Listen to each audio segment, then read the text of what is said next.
In 2007, Larissa Rodriguez appeared on the local news when her adoptive mother was brutally stabbed to death by her boyfriend. Nobody could have guessed that 10 years later, Rodriguez would hit the news headlines once again, this time for a crime even more heinous and much closer to home. This is the tragic case of Jordan Rodriguez.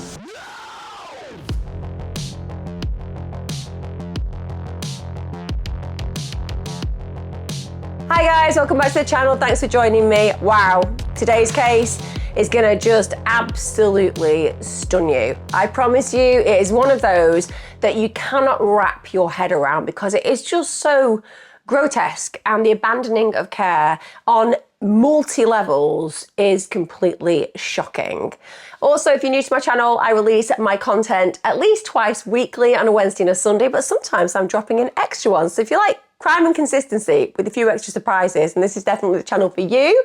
So if you haven't subscribed, why don't you get those notifications on so you never miss one of my episodes. Also, to everyone supporting me on Patreon and YouTube membership, thank you so much. I adore you, but you all know that anyway. Before I kick off with today's video, just a shout out about my book, The Serial Killer Next Door, which will be available in all good bookshops from September the 5th, also on Amazon, of course, but you can pre-order it using the link below. So if you want to get your hands on one of those books, then why don't you pre-order below in the description? And to all of you who have done so, thank you so much. I appreciate you massively. Right, let's talk about today's case. The reason I came across this case is because I was watching the interrogation of Larissa Rodriguez, and it just really provoked so many reactions and feelings that I needed to cover this in depth. Larissa Rodriguez was born on the 16th of September 1983. She was born in Cleveland, Ohio. Her father was Carlos Rodriguez and her mother was Nora Rodriguez. Now, without a shadow of a doubt, Rodriguez had a challenging upbringing. She really did. When you look at the backgrounds of individuals who have issues down the line, often you can find neglect, and she suffered a great deal of it. So she was physically abused, she was even sexually abused at a very young age, and by the age of 15, she'd already had her first child. She named that child Angel Alvarez. And in fact, that was going to be the first of her 10 children. So when we look at her background, we can see that on an attachment level, her attachment is poor. She has big struggles with her primary caregivers, and she has endured some of the most horrific abuse that we can imagine a child would ever encounter in their lives. But we're not using this as an excuse for future behaviour. We're just acknowledging and highlighting that these kind of fractures can have long-term impact. And certainly, on a vulnerability level, it makes you more vulnerable. When you are brought up in a family where you are not protected, that failure to protect means that your primary caregivers don't make you feel valued, don't make you feel like you're raised up, don't make you believe that you have worth. And the problem there is it makes you far more vulnerable to inviting people into your life who are bad for you. If your expectations of the people who love you have a very low base, so when somebody else enters your life and treats you with such a low base, you're used to it, which means that you're not aspiring to better relationships. And that's where the big fracture lies, because often people who've had these horrible backgrounds end up in horrible relationships. It doesn't mean that they are not complicit in terrible things that play out in those relationships affecting others, but it is just to understand why people make such bad choices in future partners, because essentially you had a life that was given to you that you didn't deserve, with caregivers who literally didn't deserve you at all, because children should be brought up in a household where they are loved and cherished, not abused and neglected. We get to the 7th of December, 1998. Now, at this point, Rodriguez is 15 years of age. She was temporarily removed from her parents' home. And the reason for this is the social worker, Pam Lucas, basically filed a complaint to the Cuyahoga County Department of Children and Family Services. And the reason for that complaint was she was really concerned that Rodriguez was being neglected. And she was right. She was being horribly neglected. So Pam Lucas told the Court of Conditions the reason for her complaint was because, first of all, the child is a minor mother. So she's had a baby herself. And that means there has been a failure to protect the child. I appreciate that for lots of people, young people having sex at 14 and 15, we all appreciate occurs. But As a parent, ideally it's your duty to ensure that your child is in spaces and places that you're aware of, hanging out with people who are appropriate. And that can, for much of the time, prevent teenage pregnancies. So if there is a pregnancy that's occurred at a time when a child cannot consent, understandably, a social worker can say that's a failure to protect in the household. Also, the mother and father of Rodriguez refused to actually allow her back into their home. They're refusing to provide her with any care. They're refusing to help her with any support for the child that she'd had. So essentially, she's completely isolated and abandoned and isn't being given any care at all from her primary caregivers, which is terrible. Then on the 2nd of December 1998, she'd also suffered bruises and contusions because apparently there'd been a domestic violence incident, and that was with the child's father. So her parents have not only abandoned her, said that they're not going to care for her or the new child, they have allowed her to live with a completely inappropriate boyfriend who is beating Rodriguez up. So they're failing to protect their daughter and they're failing to protect their granddaughter at a time where she cannot legally reside with a male who she's in a relationship with. She's a kid. It's as simple as that. Also, the mother and father were accused of allowing the child to live with a boyfriend, even though they fully knew he was abusive. And allegedly this is down to the fact that they were just really overwhelmed with the care of their children. So they're using that as an excuse. We've got so many children that essentially we can't care for this one. We'll just sacrifice that one. She can go and be abused domestically with her little child that she's also just given birth to because we are just too busy with our other kids. I mean, as if that's how parenting works, but that's the mindset of the people bringing her up. Now, her mother also had health problems, and this is allegedly down to the fact that she was really stressed because she has so many children. Again, it's going to sound judgy. Don't have more children. We're at a point in time where children are a choice, not something that you have to go through. It's not 1862. Women don't necessarily have to get pregnant anymore. And if you're stressed, I don't know, with the third one, maybe don't have 14. Which is literally what happened. Because essentially, if you are people who do not know how to cope with your children at a stage where you've got 3 or 4, then having more is clearly going to be a burden that's going to excess that stress more. But that's not clearly something that they got the memo on, and they just keep having kids that essentially they don't want. So the mother and father are accused by the social care worker of being unwilling to protect Rodriguez, and that's because they certainly are unwilling to protect her. Just by me outlining what I've said, it evidences that perfectly. So Rodriguez was eventually, because of this, permanently removed from her parents' home. Now we get to July 2007 and something really sad happens. Her mother actually dies. So Larissa's adopted mother, Emma Rojas, was stabbed to death by her boyfriend, Juan Mateo. So she's murdered brutally. Rojas was aged 43 at the time of her death. And as I said, she was mother to 14 children. So there were a lot of people horrifically affected by that murder. She was stabbed more than a dozen times in the chest, in the back, in the arms, and this all happened at a beauty shop on Clark Avenue in Cleveland. So a very public display of aggression by her then partner, literally in public. And that poor woman, in spite of how she may have been a terrible mother because she was overwhelmed or because she just didn't have the coping skills, did not deserve to die in such a brutal fashion. And apparently her last moments involved her just staggering to a nearby Walgreens, just desperately seeking help. She sadly died 4 hours later at Metro Health Medical Center. So a terrible end, and clearly not a life that was very easy. Like I said, I can be very judgmental about her parenting because you have a right to do that. When you make a choice to become a parent, I'm sorry, you do not have a right to be bad at it. You have to work at that. We are all multi-level in our experience. I appreciate that we are all given different levels of privilege when we're born to people who bring us up. And for the most part, that will mean that some people have great parents and some people have average parents, but I do not agree that any parent should fall into the bad or terrible zone. You have an option where children are concerned. If you're going to have them, then make sure that you do your best for them. And that hasn't occurred. But all that being said, nobody deserves to be killed in such a brutal way. And it also speaks to that cycle of perpetuation where a child is born, brought up terribly, and then they have a child and that child suffers the same consequence. And I appreciate equally that that isn't the norm, that people can have terrible circumstances and grow up in awful experiences with parents who are terrible with them and go on to be the best human beings and parents that can be. I see that happen day in, day out. It's been a privilege in my practice to do that. Nonetheless, you have to look at this cycle of causation if you are ever going to deflect it and change the outcomes. So Matteo at this point, the man who is guilty of killing her, he's charged with murder, but he eventually pled guilty to a lesser charge of voluntary manslaughter.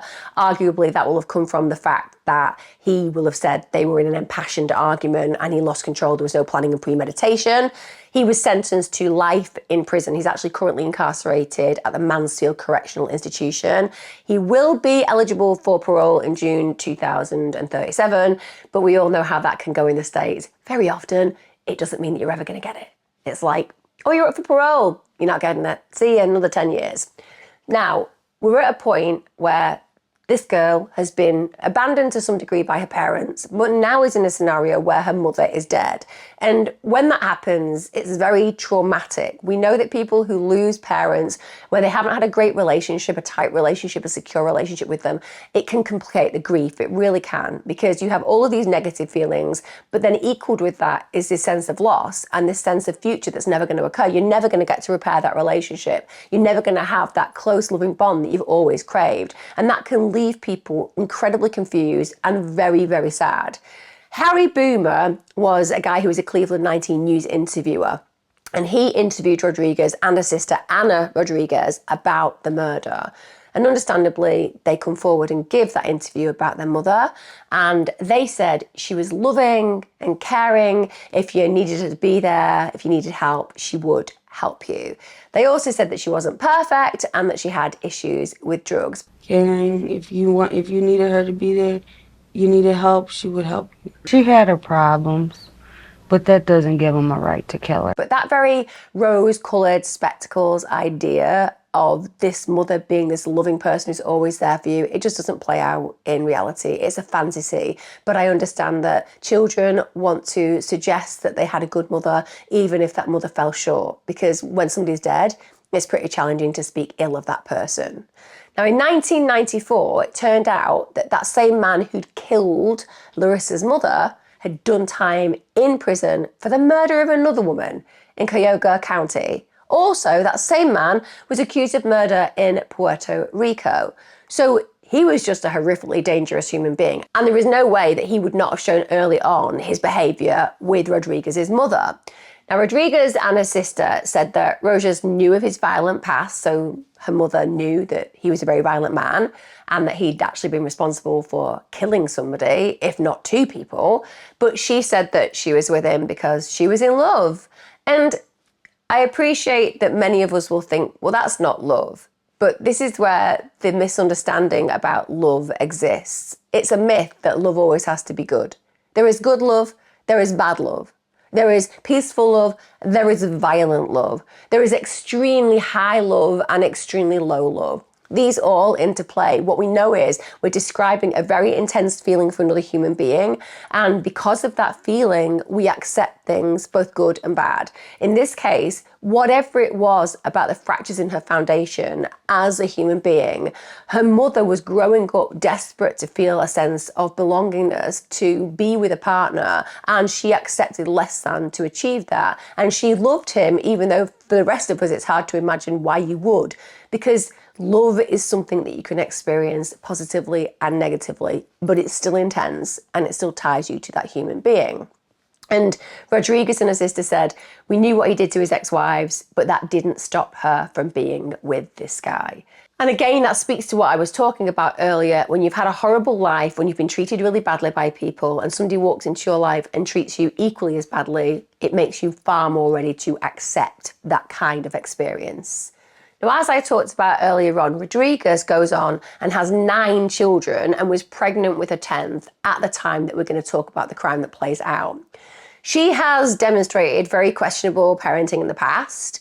So she has had problems with the services coming in and being concerned about her children, and also removing some of the children from her care because she just is not up to scratch when it comes down to the parenting department.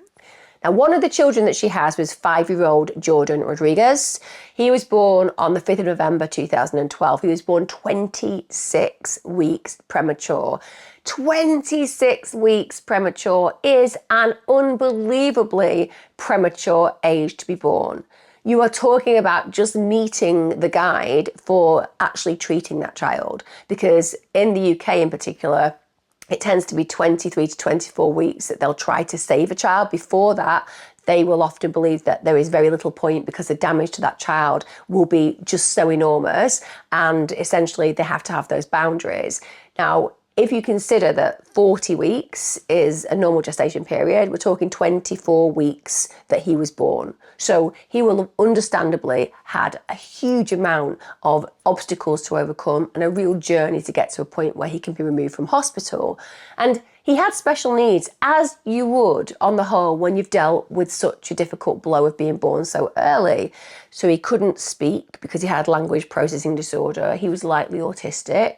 He was born with only one functioning kidney, and he had heart and breathing issues. So that poor little boy was born with all of these pressures and problems, not problems that can't mean that he leads an amazing life, but problems that mean that he really needs patience, he needs engagement, he needs help from external services, he needs to feel absolutely adored. And also, what will be pivotal is that he has an opportunity to be really intensively brought up by a parent, because he has extra needs. And of course, when you have lots of children and a child is there with extra needs, you really need to be giving that child more attention, but that's going to be a detriment to your other children. So that's going to psychologically, emotionally, and socially be challenging on a family level. But nonetheless, this is what you are presented with when you have a special needs child. And we always have to remember throughout any of these cases, when we're talking about children, there are options where your child is concerned. If you cannot cope with them, if you are struggling intensely with them, if you cannot do the best job possible and you are falling short in a dramatic fashion, and Rodriguez is doing that, there are services out there who will help you. They will even remove your child from you because they can place that child with somebody who genuinely is going to be able to give them what they need. So there are always options. You do not have to do anything breathtakingly evil to your child to deal with the issue. And it's always so key to remember that when I cover cases like this. Now, one thing that Rodriguez does, which is really concerning, is she pulls Jordan out of school in September 2016. Now, the reason for this is she says that he's moving out of state. Now, that's a lie. But the fact that she takes him out of a consistent environment is deeply troubling. She's not doing it for political reasons. She's not doing it because she wants to homeschool him. She's not doing it for anything that is positive for Jordan. She's doing it as a protective measure without a doubt. She's covering things up. And the truth is that there were options available for her. There were people discussing the potential of him receiving special education. She isn't taking those options up. And that means she's denying him care. And she's denying him education. And the reasoning behind that has to be because she's protecting something in her household from being seen or heard or known. And at this point, Rodriguez is dating a 36-year-old man named Christopher Rodriguez. Now, because he's also got the second name Rodriguez, for the purposes of this video, I will refer to him as Christopher just to avoid confusion. Now, he isn't Jordan's biological father. Jordan's biological father was a man named Patrick Strong. And I would say that one of the things that is clear about Rodriguez is she's had lots of children with lots of different dads. And she's also a traveler in relationships. So she'll be in a relationship, she'll hook up with somebody else, she'll leave the original relationship and she'll move on. She'll often have a child with somebody, meet another person, and then have a child with them and move on again. So there is not a lot of consistency for her children. Again, if that sounds judgmental, it's not meant to. It's just evidencing further the fractures the children will be experiencing. It's really hard growing up with a parent who's constantly with a new guy and is constantly having new babies that aren't necessarily children that relate to you fully because there's a new dad in the picture, meaning that that parent may treat that child differently, and then moving on to the next person with that child who'd originally been with the biological parent, again, feeling all the feelings of those children gone before them. So it is not a perfect situation. And like I said, I bring it back down to choices. You don't need to get pregnant. Somebody will be out there saying, well, I got pregnant even though I was on every type of birth control. I get it, but that's rare. And it doesn't happen 9 and 10 times on the whole. Now, since the 24th of October 2017, Christopher had actually been incarcerated in the Medina County Jail. And the reason for that was a child support issue. So he was serving this 18-month sentence. He'd failed to pay child support to another woman. So again, what are we being introduced to? A guy who takes no responsibility and accountability for his biological children, and yet is the type of human being that will just travel on to new relationships, pretending to play daddy to children that they aren't supporting either financially, whilst abandoning the child that they should be supporting because they are actually the biological parent. So Christopher is not a great guy. Let's make it clear from the get-go. The police get a really worrying tip-off on Monday, the 18th of December 2017, regarding Rodriguez and Christopher. And it genuinely is utterly disturbing. So Christopher's brother, Scott Rodriguez, and bear in mind, Scott is a responsible human being. He's an individual, he's serving in the military in Pakistan. He's a genuinely upstanding human being. And he's spoken to his brother, and he's really worried because Christopher has talked about his apparent stepson. I'm going to use the word stepson very lightly here. We're talking about Christopher, who had been living with Rodriguez, but when it comes down to being a stepson, that should mean that there is a relational experience with a stepfather. And we all know stepfathers are often gifts from God. They are wonderful human beings who bring the children up that they share their lives and home with as their own children. That's not what we're talking about where Christopher is concerned. I would make it more of the guy lived in the same house as these kids, and that's really where the relationship ends. But Christopher has had this conversation about Jordan Rodriguez, Rodriguez's child with special needs, and he basically told his brother something incredibly disturbing. So Christopher's brother tells the police, it's kind of messed up, the whole situation, but my brother told me something and I just can't sleep at night. So we immediately know that the information that's been passed on to the police is going to be deplorable and absolutely diabolical, and it is. So on the 18th of December 2017, acting on the information that's been passed to them by Christopher's brother, the police search Rodriguez's house on West 80th Street. That's between Detroit and Lake Avenues. Now, when the police go and knock on and basically have a conversation with Rodriguez about where Jordan is, immediately she is struggling to come up with a story. First of all, she's trying to say that she has a lot of hassle. There's a lot of people who just want to speak badly about her and make stuff up and tell social services that there's a whole heap of problems that don't really exist. And it's all to do with this malicious communication. So she's creating this backstory that she's a victim. I would say that the police officer who visits is very cordial and is also just trying to find out a little bit more, whilst also totally empathizing with the reality that this could be true. Hey, at the end of the day, people do make malicious communications about other human beings that are completely untrue to cause them issues. It's something that child services are used to. But he also presses, he wants to know a little bit more. What's going on? So he questions her further and wants to check out exactly which children are which because she has so many of them. Understandably, he needs to be aware of exactly who Jordan is versus who other children similar in age are. So she comes out immediately with the, oh no, Jordan isn't here. He's visiting with his dad for the holidays in Houston, Texas, which is a considerable distance away. And I know about you.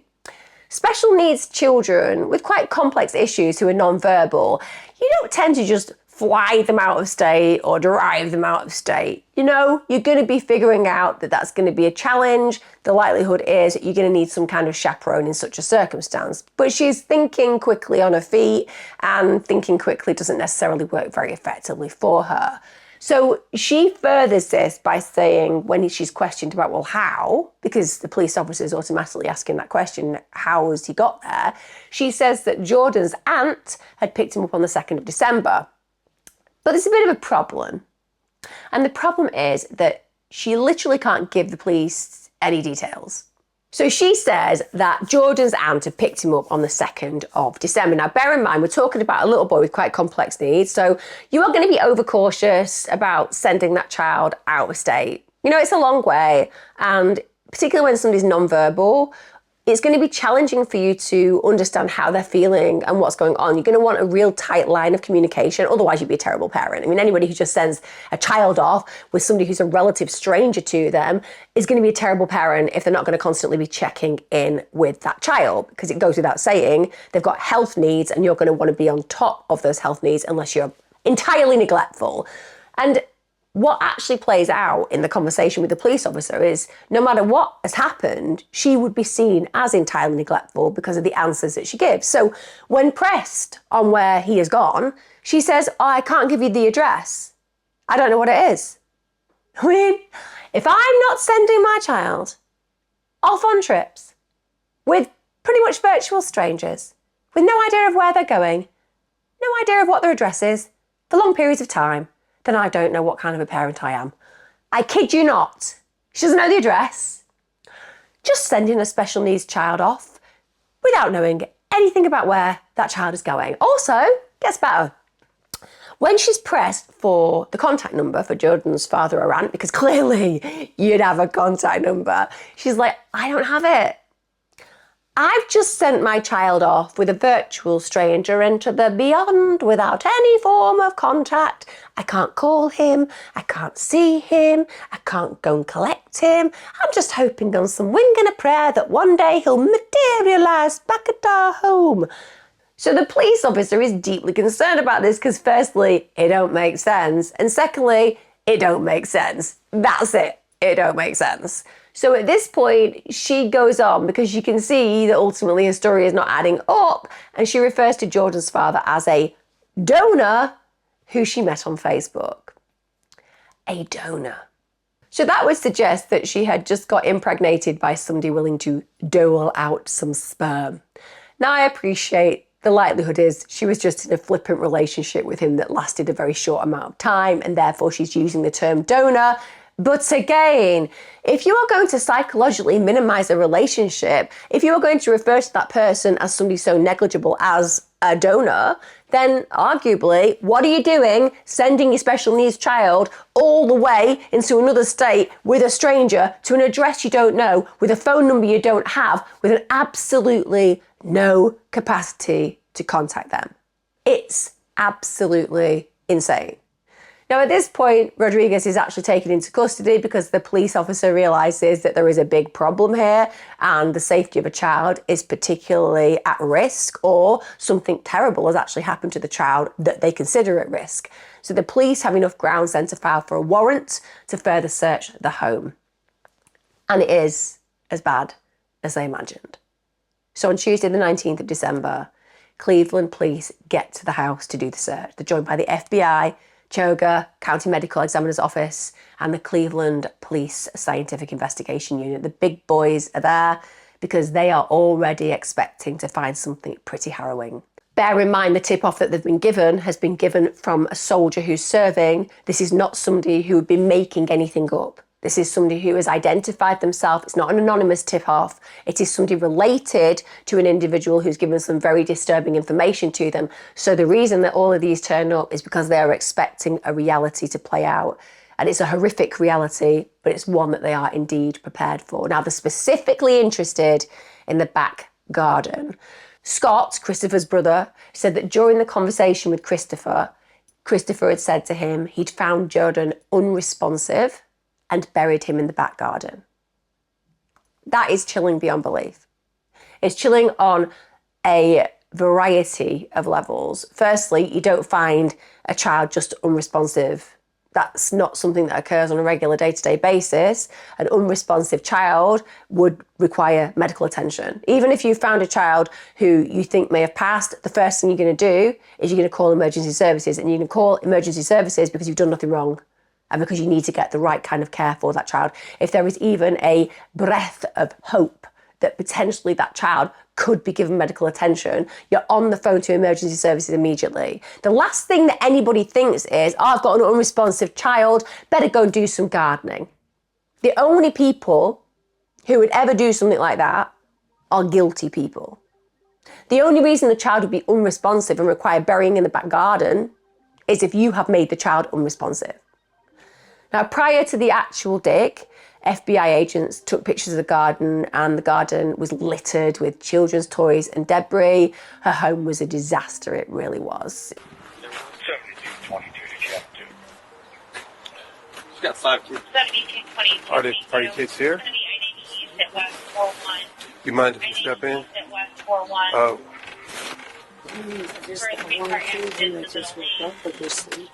Okay. You have one on a 4 or 5-year-old. How old are your children? 4. Okay. He just turned 4. Is it a boy? A girl? What? Little boy. A boy. What's the boy's name? Anthony. Okay. See if you can get a name. There's not anything. Well, we got a call want us to check on the well-being of the 4 to 5-year-old. All my kids are good. Okay. What can we see?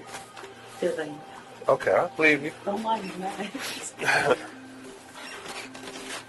But I have them all freaking out in my Okay.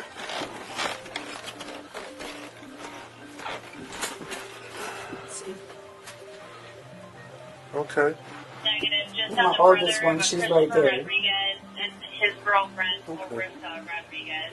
Let me know. Fine. All right. Hello, kids. All right. All right. All right. Apparently, Larissa has. So Christopher's been in jail for how long? Since October. Since October. Yeah. He's been in the Medina County. And what? He's been there October 24th. What's his last name? What? What's Christopher's last name? Rodriguez. Mm-hmm. Is that your husband? No, we're not legally married. Gotcha. He's in jail in Medina? Yeah. He's in Medina County. He's been in there since October 25th. October 24th, October 25th, something like that. Where's Jordan at? He's with his dad. He's going to be visiting for the holiday. He's not here with us right now for the holiday. Where's Dad at? In Texas. He's not even here. Is that who you guys are pertaining to? Maybe, possibly. What was the call mainly about? Just checking the welfare. Oh. I get these all the time because I got ignorant ones who want to sit there and call on me. Do you know, what's his dad's name, Jordan's dad? Patrick. Pat. Do you have a number to Patrick? Will he reach that? You need a list of You all know, your right kids' now. names. A list?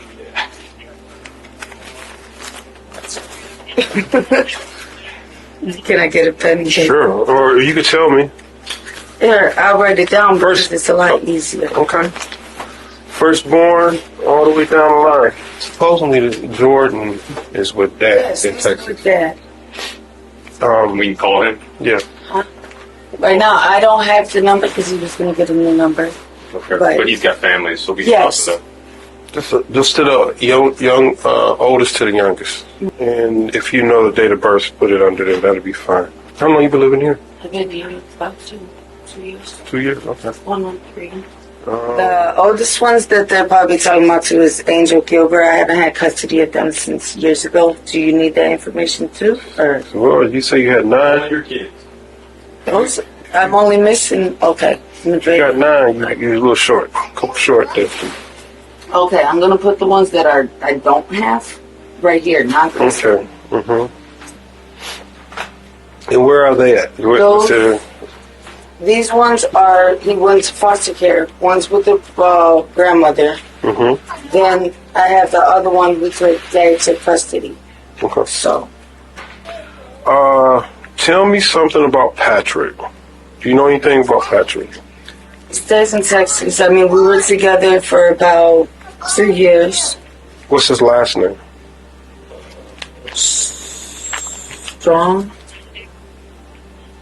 We wasn't together actually too long. He was just like an internet thing. Do you know his? Like when he was his birthday or anything? No, that I did not. we What's Jordan's last name? Rodriguez. He took it from me. So how many kids, you have these children to live with you, right? 1, 2, 3, 4, 5, 6. 6 live with you. Yes. Do you live here by yourself or do you live with Technically, anyone? I'm here by myself. I mean, Chris comes and goes, back and forth. Chris is the one that's in jail right now. Yes, he's been in jail since October 24th or October 25th. And that's in Medina County. Yes. What was he arrested for? He was arrested for child support. Oh, child support? Yes. Yes. How many kids did he have? He has one. One? He's 15. Yeah. Oh, the other boy is 15? Okay. Man, I would really love to get in touch with Jordan. Okay. Is there any way I can give you, when I find the number, to contact you? Yeah. I got 2. Any of the kids disabled? He's not really disabled, but that's the one that's with his dad. No. Oh, what do you mean? He's just SSI. He can't talk. How old is he? He just turned 5. Oh, okay. That's the one. Where does he live? He's staying. He doesn't live there, but he's just visiting for the holiday. What? In Texas? Yeah. And where he usually lives here? Yeah. Okay. What, you got a family members in Texas? That's why I said, is there a number or something where I can contact you guys? How long has he been in So you Texas? can get it now. It's not a big deal. We'll wait. How long has he been in Texas? He's been only over there for a couple weeks. So Jordan has family members in Texas. Yes. All right. Yeah. Do you know any numbers or how to get in touch with anybody who actually lives in Texas? I mean, right now, his phone just got disconnected. What's his address? I'm waiting for him to call me. What's his address? I don't You know. just gonna send the kid to who knows who, right? I mean, no. I mean, I don't know the address personally because me and his dad don't really associate like that. But you can let him go with him, right? Right. He just had his phone disconnected. He's going to be calling me with the... It was grotesque that anybody was living in a house, let alone children. The police started the dig in the back garden about 2:30 p.m. and it didn't take them long at all. They found remains that clearly belonged to a young child, and it took them a very short amount of time to confirm this was indeed the body of Jordan Rodriguez. And when you see pictures of what can only be described as an absolutely beautiful child, it's heartbreaking. It's heartbreaking to imagine that these babies get born to these monsters. And as much as we will look at maybe slightly different levels of complicity in this crime regarding the main perpetrator versus the traveling partner of that perpetrator to some degree, I believe that any mother who is allowing a man or a woman or anybody in their life to abuse their child is absolutely grotesque. The minute that they form any abuse on the person that you're meant to be protecting most in the world and you allow it, you are complicit, you are disgusting, and you deserve the very harsh punishment that is going to come for anybody who engages in this kind of behaviour. They said that Jordan had actually been buried in a 4-foot hole. He had a nappy over his head. They'd actually put mothballs that had been wrapped in the blankets. And the reason for that, they put these blankets around his body with the mothballs in, was basically because they had premeditated that if they didn't, animals would dig the body up. So that would actually stop the animals from digging him up. So they know what they're doing. This isn't something that is a knee-jerk reaction. This is planned. And this is something that they have prepared, and they don't want to get caught. That's the reality. They don't want to get caught. When they did the autopsy, clearly there was a problem because there is a level of decomposition. But what they need to do is to ascertain if Jordan had died as a result of murder or manslaughter. That's key when you're dealing with the prosecution. They did find that Jordan had an old fracture on his left wrist. Apparently that had since healed. He also had 3 fractured left ribs and 1 fractured right rib. All of those had also healed. Jordan's body weighed just 15 pounds, just 15 pounds. Now, if you think about 1 stone, that is 14 pounds. My baby, who is 9 months of age, weighs more than that. How is this boy only weighing that much? It's harrowing beyond belief. The Cuyahoga County Medical Examiner's Office, they ruled the death a homicide. So they knew automatically that there's no way this child has ended up in that grave in the garden because he's died of some kind of illness. It's clear that he's been murdered, but they couldn't actually determine his exact cause of death. It's multifold. There are lots of injuries and he's ended up in a grave in the back garden. Clearly, he's been murdered, even though they can't pinpoint the exact mode of death. However, children, like I said, do not just die. And if a child does sadly pass away unexpectedly, the first thing anybody does is call emergency services. Hysterical. You don't cover up the death. You don't wrap the body in mothballs so that dogs and cats don't dig it up. You're absolutely broken. Your life has changed forever. You are broken in a million pieces. You don't just carry on. Oh, well, Jordan's dead. Let's wrap him in some mothball rugs and put him in the ground. Let's just do a home burial. Let's save the fees on the actual funeral directors. Nobody does that. This is because they are guilty as hell. And like I said, if you are a woman and you are a mother and you allow the person that you are with to potentially kill your child, and then you stand by and let him bury that child in the back garden, the moment that that person is put in prison, as Christopher was, you're going to get on the phone to the police and say, I'm terrified for my life, this has happened. That's not what she does. So she is fully aware of what's played out and has likely contributed to how it's played out. So she is complicit in this crime, no matter what she cries about, no matter what she suggests, no matter how she acts in this reality. She is part of it. She can change the narrative as much as she likes. She knows what's happened. Christopher went to prison and she still didn't call the police and say, this is what's happened. I haven't known what to do. I've been terrified, and so on and so forth. She does none of that. Now, when the social workers went and looked at Rodriguez's house, they were stunned. They said it was literally deplorable. They said it was infested with cockroaches and rats, and a police officer literally saw one of Rodriguez's sons eating a sandwich that was full of cockroaches. Full of them. How unsanitary for anybody, but children? This is where it really gets me, because children deserve sanitary conditions with a loving parent. That's the very basic that they deserve. Forget any other privileges and opportunities, just those things, to be loved and to be nurtured and to be safe and to be fed. And the fact that she's abandoned their care on every level is unspeakably cruel. And that's why I blame her as much as I blame Christopher in this case, because she has created a horrific environment for her kids. When the county spokeswoman, Mary Louise Madigan, looked at the case, they actually noticed that the county had a really lengthy history with Rodriguez and her then 9 children. Bear in mind, she's pregnant with her 10th when she's taken into custody. So at this point, the county took custody of her 2 oldest children. They were 18 and 14.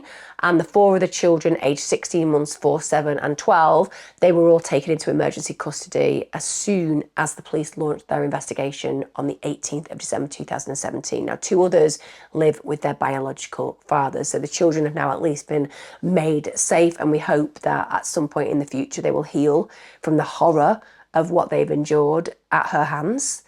There was a gorgeous vigil.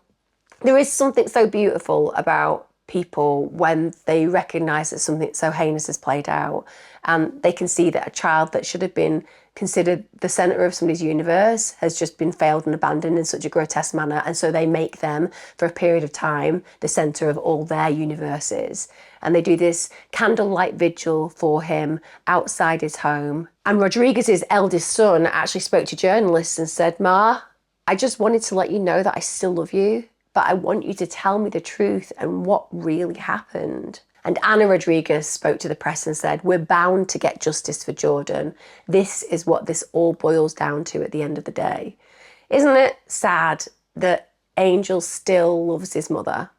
And I know that people will say, well, it's his mother, so at the end of the day, of course he loves her. But I often feel that children, they have such incredible, boundless love for people who don't deserve it. Angel is somebody who has had a horrible life with her. even though he's accepted it, even though he's grown used to it. The truth is, this woman has abandoned care on every level for him and all the other children. And certainly when it comes down to Jordan, she has completely abandoned care. And still, he seeks to love her. Still, he just wants an explanation. He's not withdrawing his care. The compassion within him speaks to what I was saying about earlier on. You can change the cycle. You can bring children up in horrible conditions, and those children can find themselves with the biggest hearts and the biggest empathy and the biggest compassion. You see that play out time and time again. It's just a shame that Rodriguez didn't do that she wasn't brought up in a horrible situation and yet formed the compassion and empathy that was required to become a good parent. But Angel, it sounds like, in spite of his upbringing, has done just that. Now, the police need to speak to Rodriguez to figure out exactly what happened. Now, in her first interrogation, I would say that it's quite short. And the reason for that is that she got very defensive, very aggressive. And that's likely because the actual officer who's interrogating her says that basically she killed her son. She accuses her of killing Jordan. And that's likely why that interview got terminated early, because Rodriguez just dug her heels in and was refusing to talk. Now, the second interview is done differently. The interrogator is being a lot more sympathetic and empathetic, and also is throwing this idea that, you know, she's not really the bad person, that clearly it's Christopher who is the bad person because they've seen pictures of her children before Christopher came into the picture, and, you know, they were all fine. And even though this is BS, because Rodriguez has not been a good mother throughout, and yes, there will have been a decline when Christopher came into the picture because her energies were going on Christopher. So to some degree, she's splitting even more energy with the children and now this new partner. And we all know when you get into a new relationship with a partner, it can be very intense, almost obsessive, and you spend a lot of time with them. And she, without a doubt, will do that at a detriment to her other children. But the interrogator is being clever and trying to make her feel that she has an ally in this situation, all the while just trying to get her to open up about what the hell has happened to that gorgeous little boy. I never put my hands on my kids. You can ask any of them. And a lot of people used to tell me maybe that's why sometimes your kids don't listen. You know, sometimes I need to be more rough on them, but that's just not in me. To sit here and... I don't want to be that mother either. I just don't want to be that mother either. Right, I don't. I mean, I was like that when I was little. I can't be that type of mom to sit there and expect you, okay, my kid may do something wrong, but I see other discipline, you know, timeouts, you know, corner, you know, bedroom, you know, sometimes my Help Me Grow worker even seen it herself. You know, no matter how bad my little ones can act up, I never had that in me to hit my kids. I've had a horrible upbringing. That's terrible. I know. So the most that we can do now is to... I understand where you're at, okay? But I have to press you on certain points. That's my job. Understand. And it's as a human being, I know it hurts you. I can see that it hurts you. Since day one, ever since everything happened, I wanted to reach out. I wanted to tell somebody. The day it happened, the first person I wanted to talk to was my counselor. I wanted to tell her what happened just because I was just so scared. I needed somebody to confide in. Okay. And I don't have that support. When you say the day that it happened, do you mean The same exact day. September 21st? Yes. Okay. I mean, I needed somebody to talk to. So at this point in the interview, she's confronted with the fact that Jordan had these healed fractures, and obviously that points towards child abuse. She says, of course, I never put my hands on my kids. You can ask any of them that. Interests me that people will often throw in my children will tell you I've never touched them, when so many children can be treated so goddamn awfully and never speak of that abuse because they want to protect their primary caregiver. That's why forensic interviews happen, because they have to have these specialists who understand that mindset to kind of get it out of those children over time. But at this point, she's saying, I've got nothing to hide. I never put my hands on my kids. Well, you did bury one in the back garden, didn't you? Just throwing it out there, Larissa Rodriguez. You did literally allow a man to apparently kill your child, and then you helped him put that child in your back garden and just got on with your life. So can we drop the, I'm a really good parent, I'm a really nice person, I never put my hand on my kids? Didn't you just like allow a guy apparently therefore to murder your child and then bury them in the back garden? But I never actually put my hands on my kids. Didn't you literally carry on living in your home, in that garden, didn't even try moving with the body of your child decomposing beneath the earth? But I didn't actually touch my child at all, so I'm completely innocent. I do not have enough words, and certainly do not have words that would be appropriate on this video to describe my feelings towards somebody who uses this kind of excuse. I would have so much more respect for somebody who was saying, hands up, what I did was disgusting. I cannot believe that I contributed to the demise of my child. I want to take full responsibility and accountability for it. Yes, I did not actually physically kill them, but I allowed that man to do so, and I allowed him essentially to put my child in the ground. I did nothing. So if she's completely innocent, you would expect that kind of reaction because you have nothing to hide.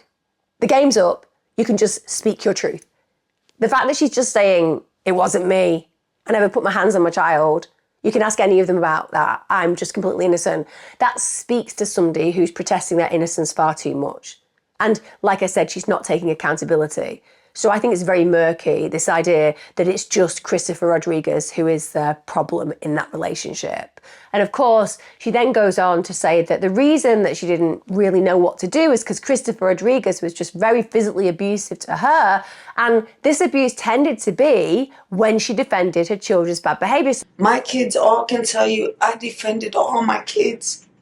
And that's where a lot of me and his arguments came in, because I did defend my kids. And that's where he would put his hands on me. He even put a sock in my mouth when I tried to yell for help. I felt like I was stuck. And every time something like that would happen, he would always bring up and make me feel like guilty, like I was the one who did that to Jordan. And I didn't hurt Jordan. Well, so what, let me just say this.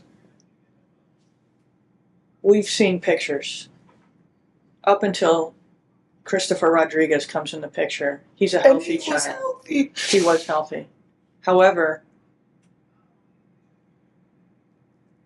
for whatever reason, he focused on that child.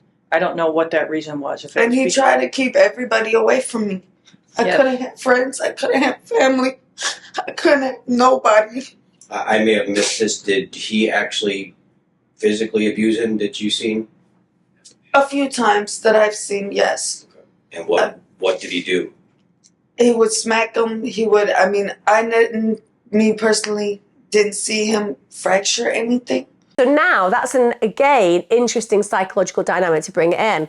So she's saying, well, you know what? He was abusive, but the irony is he was particularly abusive when I'm being an amazing parent, when I'm defending my children's bad behavior. Because apparently, you know, she only used the naughty step and timeout. I cannot tell you the amount of interrogations I have watched in my time where children have been horribly murdered, horribly abused. And when a person is being asked about the kind of discipline that's used, they say, oh, it's a naughty step.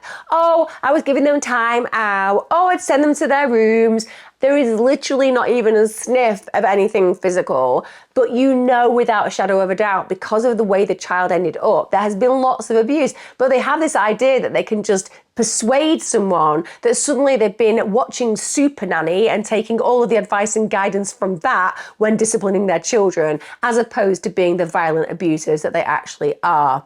The very fact that she feels the need not only to say that she's had nothing to do with any of the abuse, but that the reason that her children were defended was because she stepped in and took the abuse off her partner to prevent them from being beaten even more badly. So now she's a martyr. I'm a martyr. I'm not a terrible parent. I'm a martyr. When he went to harm my children, I wafted in my white robe and I put myself between them to protect them. It's absolute BS. And she said that if she tried to scream for help, that man would put a sock in her mouth, and said that Christopher would use the worst disciplinary measures on Jordan, that her other children didn't actually get the same treatment. Now, that isn't uncommon. We see in abusive individuals that they will often seek to abuse one person more. And if he is nonverbal and doesn't have the same opportunity to express the fact that he's being so horribly treated, understandably, that's going to mean that as a perpetrator, you can get away with more abuse and inflicting the pain on that child more than the others. Equally, it could just be that she gets annoyed with Jordan as well because he takes more work, and so she isn't that complaining when he's abused more than the other children. She also said that she'd seen Christopher smack Jordan on numerous occasions and said that Christopher abused her and Jordan. And then when she asked him to leave the home, he just refused and said that he was going to call the police and blame Rodriguez for Jordan's death. So now she's saying she's a prisoner in her own home because this man who's murdered her child, clearly, has actually said, I'm not leaving the home because, I don't know, such a great environment. It's just such a great environment when we're all hating each other and you apparently don't want me here. So I'll just stay because at the end of the day, that sounds like a really great place to be, conducive to a really positive and harmonious living experience. This is absolute BS again, isn't it? She's choosing to stay with him because she wants to stay with him. Jordan is collateral damage. She's not concerned. He can be buried in the back garden. This is not a loving mother. But she's saying that she was just in fear of her life. And now she's saying that she'll be blamed for the death of her son because Christopher's going to tell the police that she did it. Again, why? If he's responsible for murdering this child, he's not going to call the police and be like, yeah, she did it. By the way, I helped to dig the grave in the back garden. They would both be complicit. It's not making sense. And again, he's in prison. So she could have called the police after he went into prison and told them what had played out. She also keeps saying things like, it's not in my heart to hurt Jordan. Is it not in your heart to hurt Jordan? Is it not in your heart to hurt Jordan? No, it's not in my heart to hurt Jordan. Is it in your heart to bury him in the back garden covered in mothballs? It is in my heart to do that. I won't murder him, but I will bury him in the back garden with mothballs. I have no words, as I said, to describe my feelings towards this kind of individual. She is happy to have him buried in the back garden and to carry on as if nothing has happened and to make up an absolute pile of BS when the police officer arrives at her house. Put that in context, guys.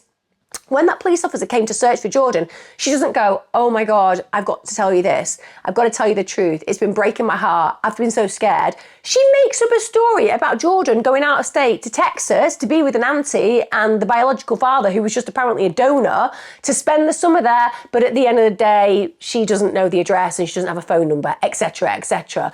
She is 100% complicit in what's playing out. And the truth is, the biggest question we have to ask ourselves in this series of denials and defenses of herself is, why didn't she come forward? Jordan's body was discovered in December. Christopher had been in prison since October. She didn't come forward because she is part of what happened.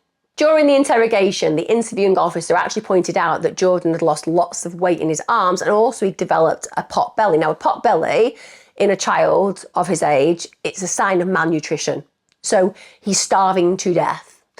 Of course, Rodriguez knows nothing about this. She says that she fed all her children. In fact, she goes into great detail about how Jordan could eat as much as he liked. He just had such a massive appetite. She was just constantly feeding him and feeding him and feeding him. You know, she can't understand why he was so skinny because he was fed so much, just constantly desiring more and more food. And of course, she was giving him lots more food because she's such a lovely parent. She's such a loving mother. She's so compassionate. She's so caring. She never puts a hand on him. So of course she's feeding him. But then he does start to lose his appetite in early summer. She doesn't know why, but he just starts losing his appetite. Well, I would argue that maybe if he's beaten the crap out of, he's probably not going to be that hungry. Or, I don't know, if you're starving him to death, maybe that could contribute.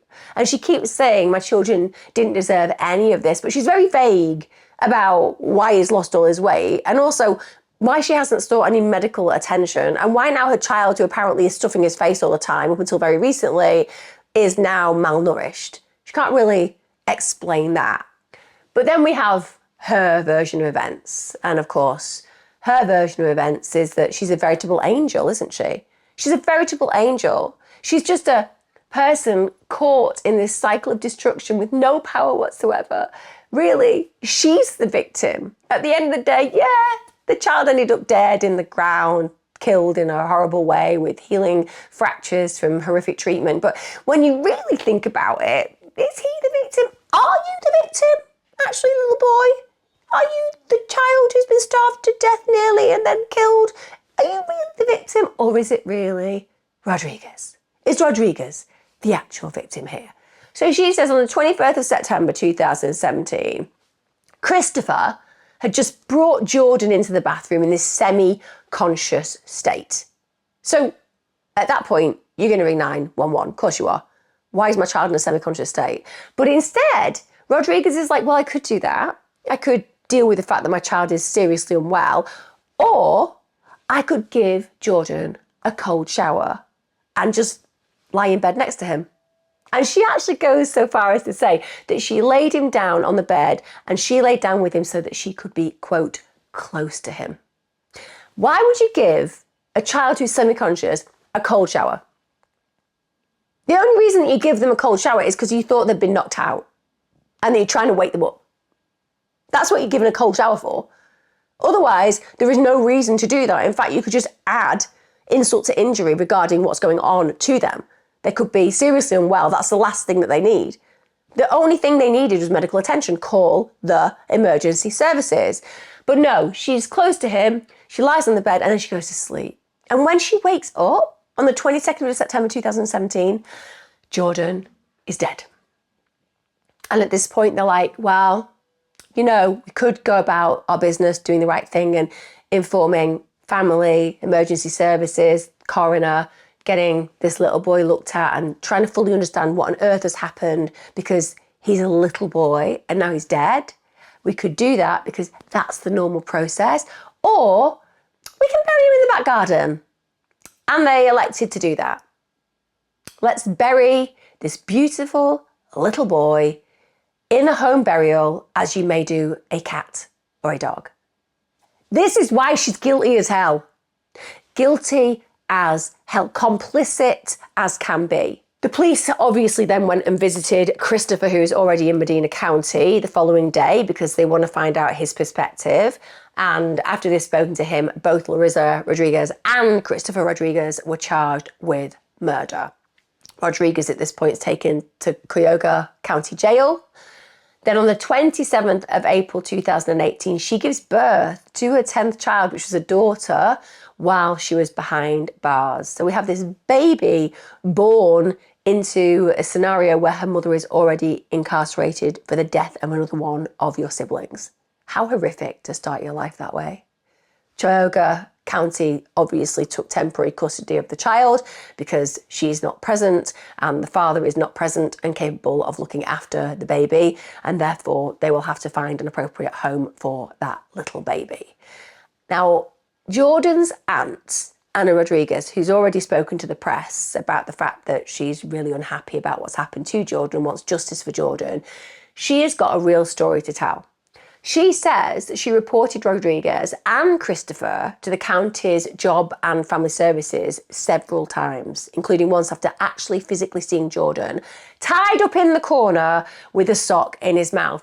Again, she did the right thing. She speaks to the actual services who are in charge. But what are you doing leaving a child tied up in a corner with a sock in your mouth? You don't casually just go, oh, look, there's Jordan, sock in his mouth, tied up in the corner. If I'm not going into a couple of friends' houses every single week and finding a child tied up with a sock in the mouth in the corner. I don't know what's going on in my local area. If you see a child in that way, you get that child out of that house, and I don't care if you have to fight the people who are trying to prevent that child leaving. Or if you don't want to physically do what I would do and have that child removed immediately, whilst also on your mobile to the police, at least you'd leave, stand outside and be like, there's a kid tied up inside with a sock in their mouth. At the end of the day, you will do everything to make sure that that child is ultimately protected. But at least she does speak to the services. She also said a friend told her that once she saw Jordan nearly dead in a closet. Nearly dead in a closet. And again, no one's removing that child physically from that house. If you see a child nearly dead in a closet, get them out. And this particular person said, I lived with them and Jordan was in danger. That boy was special needs, premature, he needed help, and all they did was fucking beat on him for no reason. They, bear that in mind, they beat on him. This is somebody who lived with them, admitting, acknowledging, and reality checking what's really played out. They beat on him. Larissa Rodriguez and Christopher Rodriguez is as guilty as each other. It's as simple as that. Now, it won't surprise you to know they both took a plea deal from the prosecution to avoid a trial for murder because that carries a potential life sentence. So instead, they pled guilty to involuntary manslaughter, felonious assault, child endangering, and the abuse of a corpse. Prosecutors and defence lawyers for the couple agreed to recommend a sentence of between 20 and 25 years for both defendants. So basically, they've gone for that because they know they're going to get found guilty and they don't want to spend the rest of their natural lives incarcerated. So they're saving their own skin, even though it has a hefty sentence associated. So when the sentencing hearing took place, that happened on the 28th of June 2018. So basically, as soon as both of the defendants had actually pled guilty, the judge was Nancy Margaret Russo. And it was really emotional. So Assistant Cuyahoga County Prosecutor Anna Faralija, she read a letter from Jordan's family, and she did that as a picture of Jordan was laid out on the table in front of her. She stated that the family had attempted to intervene with Jordan's care several times, but that all of the attempts were rebuffed. The prosecution also gave Judge Russo several photographs from the crime scene. So that included Jordan's grave and the horrific way that his body was basically disposed of. Russo was also given pictures from Jordan's autopsy. And they did that because he said the purpose of this was to just go ahead and demonstrate the effort Larissa and Christopher Rodriguez had gone to while burying Jordan. In contrast to just simply dialing at 911, they wanted that judge to feel it, to experience it, to see it in technicolor, to not just perceive it in words and testimony, to actually physically see the lengths they had gone to make it so that no one was aware that this child had firstly disappeared and secondly been buried. And actually, the judge began to cry in court in the sentencing. First, I want to say that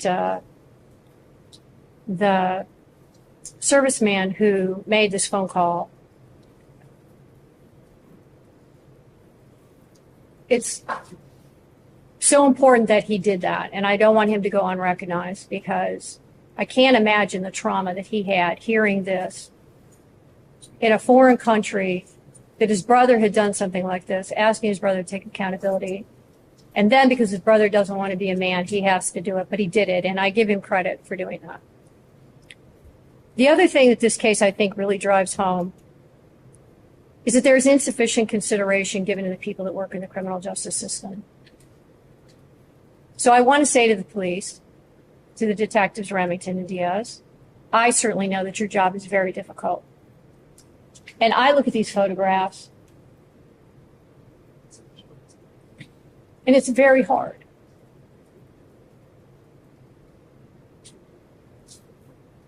And I think you should be recognized more for the difficulty of what you do. And the same to the state and to the defense. This is equally difficult for you. What we do every day is so hard. People don't give any of us the credit that we deserve for dealing with the horrors that are brought before us. And Mr. Rodriguez, this is a horror.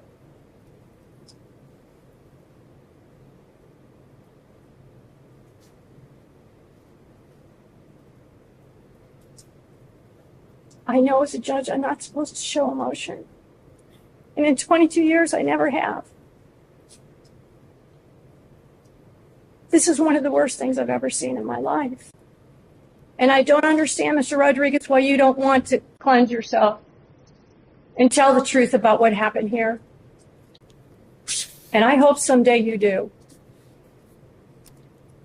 Whatever this child's life was supposed to be, you make sure it didn't happen. You and Larissa. I look at friends and family and people who are desperate to have children and want to have families, and you two have babies with no consideration. You just keep having them, disregarding the value of their life, disregarding their purpose in life, like they're less than an object, no regard. I didn't even hear you say you were sorry. I will not accept the recommendation for Mr. Rodriguez. These crimes are horrific. There's no question in my mind that this child was abused. It's clear that you did everything you could, you and Larissa, to hide evidence to protect yourselves. You had every opportunity at so many points to make a difference, to get help, to stop beating somebody, to call the police, to ask for help, to try to take him to the hospital. I have to imagine that at some point you got on the internet and said, how do I bury a body? Because this is unbelievable to me. The level of meticulousness that you went through to not be discovered. I honestly don't know how you live with yourself. I don't know how either one of you live with yourselves. The court imposed a sentence as follows. Count 1, involuntary manslaughter, felony of the first degree, 11 years in prison. Count 2, felony of the second degree, felonious assault, 8 years in prison. Count 3, felony of the second degree, 6 years in prison. Count 5, abuse of a corpse, felony of the fifth degree, 9 months in prison. Counts 1, 2, and 3 to be served consecutive to each other and concurrent to the sentence imposed in count 5 for a total sentence of 25 years. The sentence is to be served concurrent to the sentence previously imposed in 625-508 for a total sentence of 25 years. Your sentence as follows. Count 1, involuntary manslaughter, 11 years in prison. Count 2, felony of the second degree, felonious assault, 8 years in prison. Count 3, felony of the second degree, 8 years in prison. Count 5, abuse of a corpse, 1 year in prison, all counts to be served consecutive to each other with credit for any time served. That's a total sentence of 28 years. That's the maximum sentence available. So this judge became very emotional, and she's actually been criticized. You're like, I get it. I get that a court of law is meant to be very professional. I get that a court of law is meant to have a particular rule and rigor to it. But you are still a human being. I would far rather have a judge who is genuinely compassionate and human when dealing with these kind of sentences, because they deserve the longest and strongest sentence possible.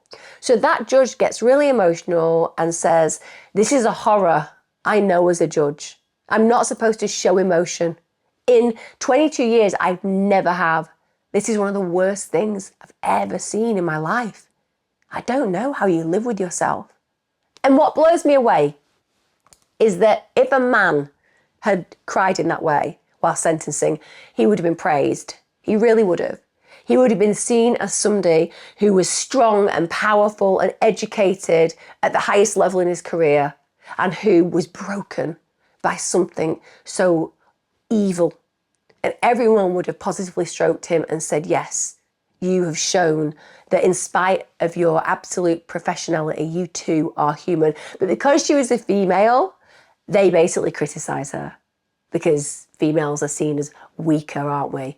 We're not seen as powerful and as strong in those situations. And therefore she was acting in an emotional manner as opposed to acting in a human manner as an individual with feelings, not with simply the law running through every atom in your body. Larissa Rodriguez was sentenced, thank God, to 25 years in prison. Christopher was sentenced to 28 years, the maximum penalty. And Russo said to him, whatever this child's life was supposed to be, you made sure it didn't happen. Now, to make matters worse, when we talk about failures in systems and systemic abuse, we're going to explore that just for a minute before we come to the close of this video, because Nancy Caraballo, Catholic charity social worker who was hired to monitor Jordan's welfare before he died, so she's there to make sure that kid is being brought up appropriately and is being cared for appropriately. She's also a parent educator for Bright Beginnings.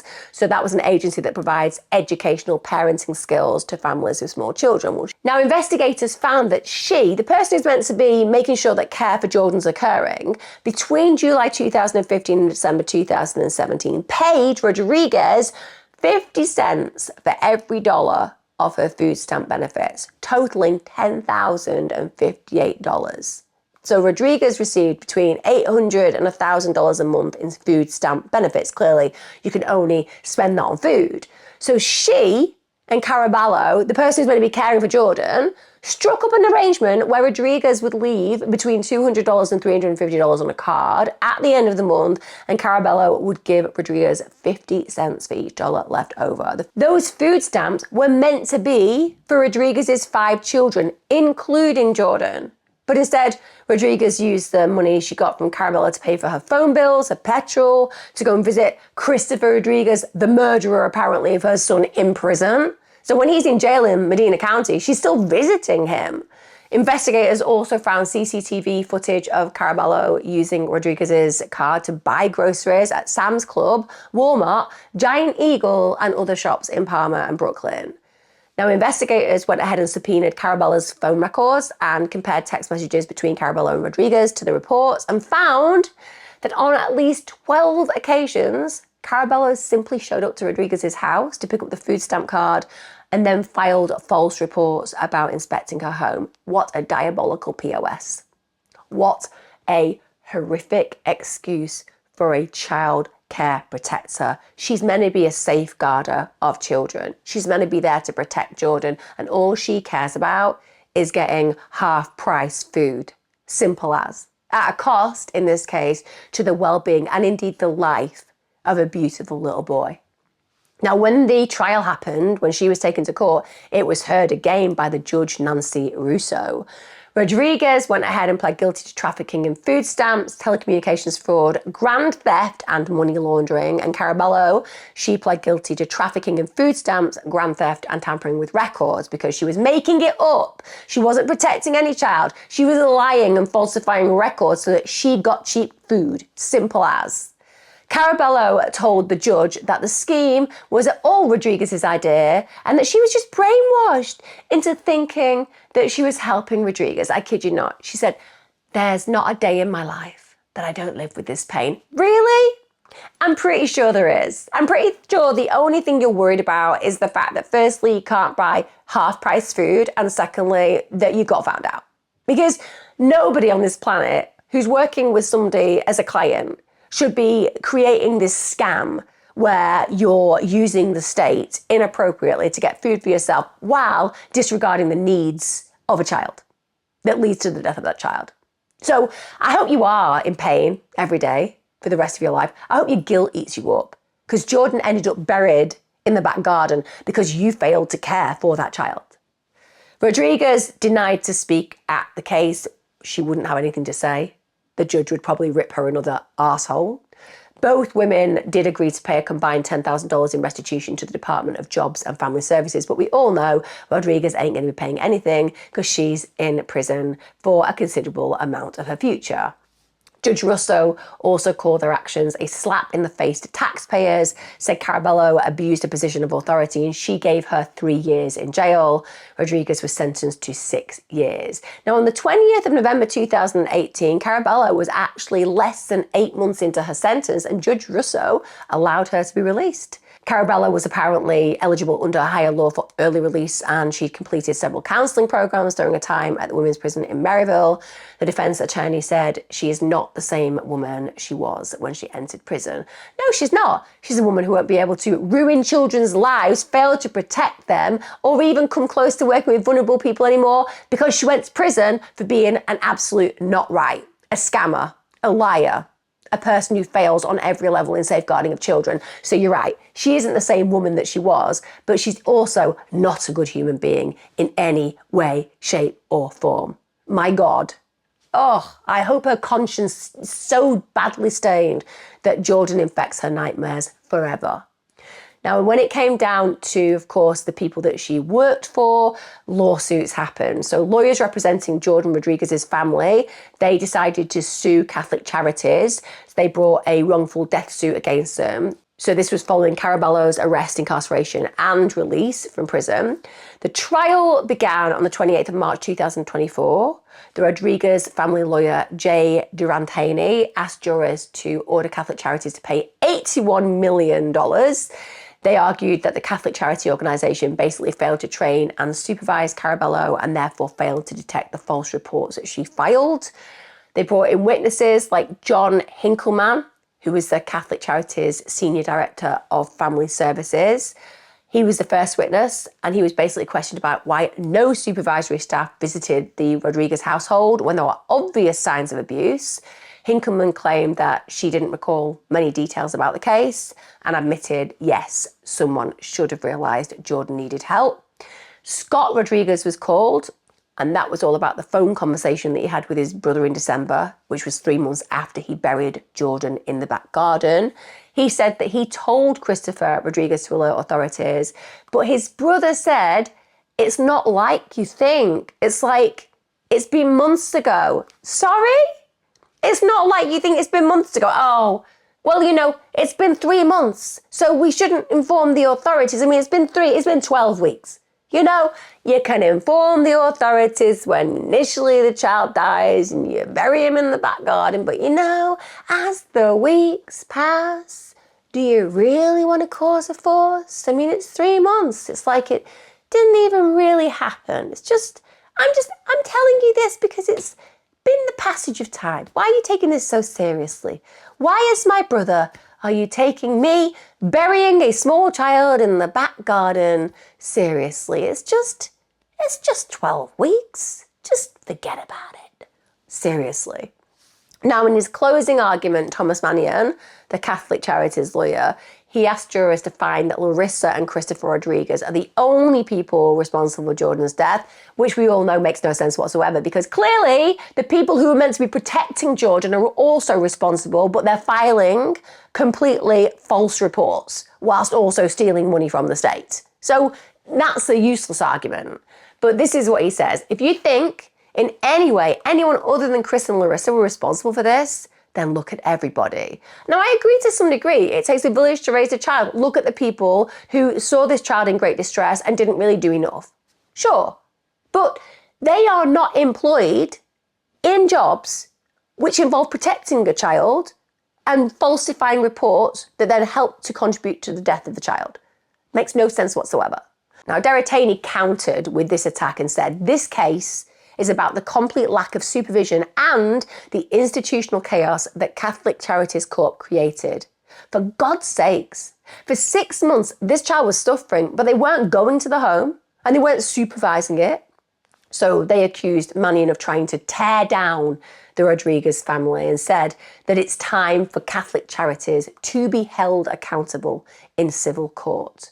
When the verdict came back on the 24th of April 2024, the jury deliberated for roughly 9 hours before coming back with a decision just before 4 p.m. And the jury found that Catholic Charities Corporation is 8% responsible in connection to the death of Jordan Rodriguez. So the Catholic Charities is required to pay $960,000.